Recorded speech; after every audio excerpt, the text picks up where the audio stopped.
1,16. Jésus appelle les premiers disciples. Jésus marche le long et André, le frère de Simon. Ce sont des pêcheurs. Ils sont en train de jeter un filet dans le lac. Jésus leur dit, « Venez avec moi, et je ferai de vous des pêcheurs d'hommes. » Aussitôt, ils laissent leur filet, et Jésus voit et répare les appels. Ils laissent leur père Zébédée dans la barque avec les guides, et ils s'en vont avec Jésus. Jésus et ses disciples à la ville de Capernaum. Le jour du sabbat, Jésus entre dans la maison de prière et il se met à enseigner. Ceux qui l'entendent sont très étonnés par sa façon d'enseigner. En effet, il n'est pas comme les maîtres, il enseigne avec l'autorité que Dieu lui donne. Un homme qui a un mauvais en lui entre dans la maison de prière. Et il se met à crier, « Jésus, pour notre malheur, je sais bien qui tu es. Tu es le Saint que Dieu a envoyé. » Jésus menace l'esprit mauvais en lui disant, « Tais-toi !» Et il sort de lui en poussant un grand cri. Et ils se demandent entre eux, « Qu'est-ce qui se passe ?» Cet homme enseigne d'une façon nouvelle et avec assurance. Il commande même aux esprits mauvais et lui obéissent. Alors, les gens se mettent à parler de Jésus dans toute la région de... Jésus sort de la maison de prière et il va tout de suite chez Simon et André. Jacques et Jean l'accompagnent. La belle-mère de Simon est couchée avec de la fièvre. Aussitôt on parle d'elle à Jésus. Jésus s'approche et il lui prend la main. Il la fait lever et la fièvre la quitte. La belle-mère de Simon se met à les servir. Le soir, après le coucher du soleil, les gens amènent à Jésus tous les malades et tous ceux qui ont des esprits mauvais. Tous les habitants de la ville sont rassemblés devant la porte de la maison. Jésus guérit toutes sortes de malades et il ne laisse pas parler. Le matin suivant, pendant qu'il fait encore nuit, Jésus se lève et sort de la maison. Il va dans un endroit désert. Simon et ceux qui sont avec lui partent le chercher. Ils le trouvent et lui disent, « Tout le monde te cherche. » Je réponds, « Allons ailleurs, dans les villages voisins. C'est la bonne nouvelle. En effet, c'est pour cela que je suis venu. » Et Jésus va dans toute la Galilée. Il annonce la bonne nouvelle dans les maisons de prière. Un lépreux s'approche de Jésus. Il se met à genoux lui, en disant, « Je veux, tu peux. » Jésus est plein de pitié pour lui. Il tend la main, touche le lépreux et lui dit, « Je le veux. Sois guéri. » Aussitôt la lèpre quitte le malade. Jésus parle sévèrement à l'homme. Il le chasse tout de suite en lui disant, « Attention, ne dis rien à personne, mais va te montrer au prêtre et offre le sacrifice que Moïse a commandé. Ainsi, tous auront la preuve que tu es guéri. » L'homme s'en va, mais il se met à raconter partout, à tout le monde, ce qui s'est passé.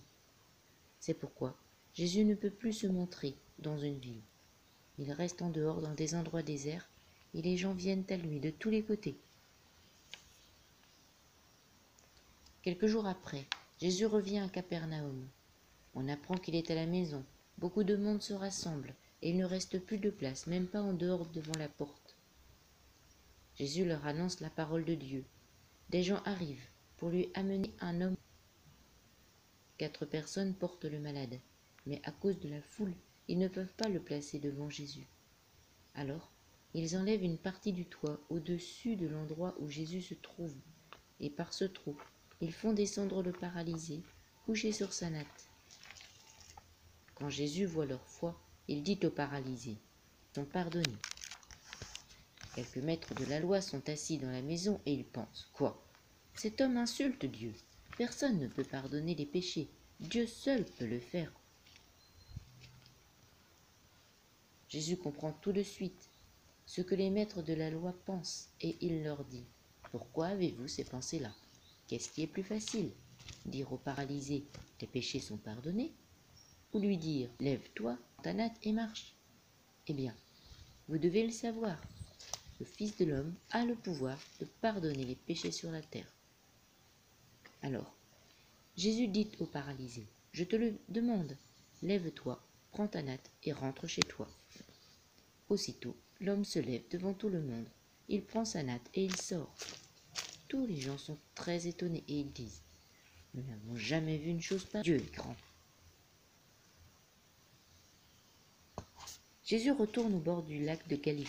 Une foule nombreuse vient près de lui et il les enseigne. En passant, Jésus voit Lévi, le fils d'Alphée, assis au bureau des impôts.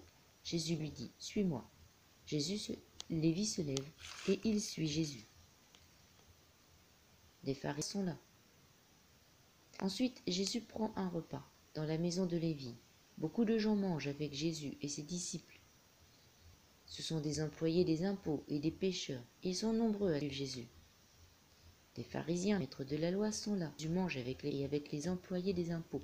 Alors ils disent aux disciples de Jésus: « Votre maître mange avec les employés des impôts et avec les pêcheurs. Pourquoi donc ?» Jésus les a entendus et il leur dit: « Les gens n'ont pas besoin de médecins, ce sont les malades qui en ont besoin. Je ne suis pas venu appeler ceux qui se croient justes, mais ceux qui se reconnaissent pécheurs. »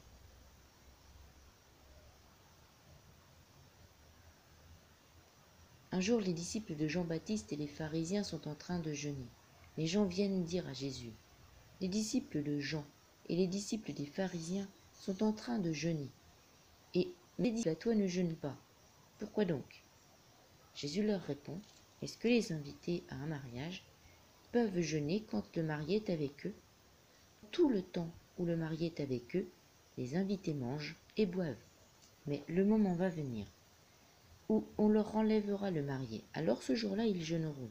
Personne ne coud un morceau de tissu neuf sur un vieux vêtement.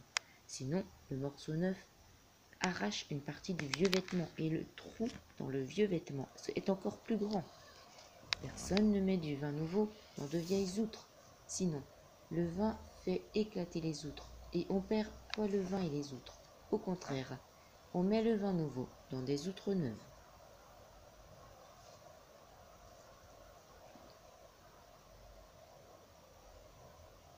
Un jour de sabbat, des épis le long du chemin. Les pharisiens disent à Jésus: « Regarde, pourquoi est-ce que des disciples font cela? Le jour du sabbat, c'est interdit. » Jésus leur répond: « Vous n'avez jamais lu ce que David a fait? Un jour il avait faim et ceux qui étaient avec lui avaient faim, mais il n'avait rien à manger. Il est enfant de Dieu, tant où Abiatar était grand prêtre. David a mangé les pains qui étaient offerts à Dieu. Il en a donné aussi à nous. Pourquoi pourtant seuls les prêtres avaient le droit d'en manger. » Jésus ajoute: « Dieu a fait le sabbat pour les êtres humains. C'est pourquoi le Fils de l'homme est aussi le maître du sabbat. » Acclamons la parole de Dieu. Marc 1, 2, 29, 28.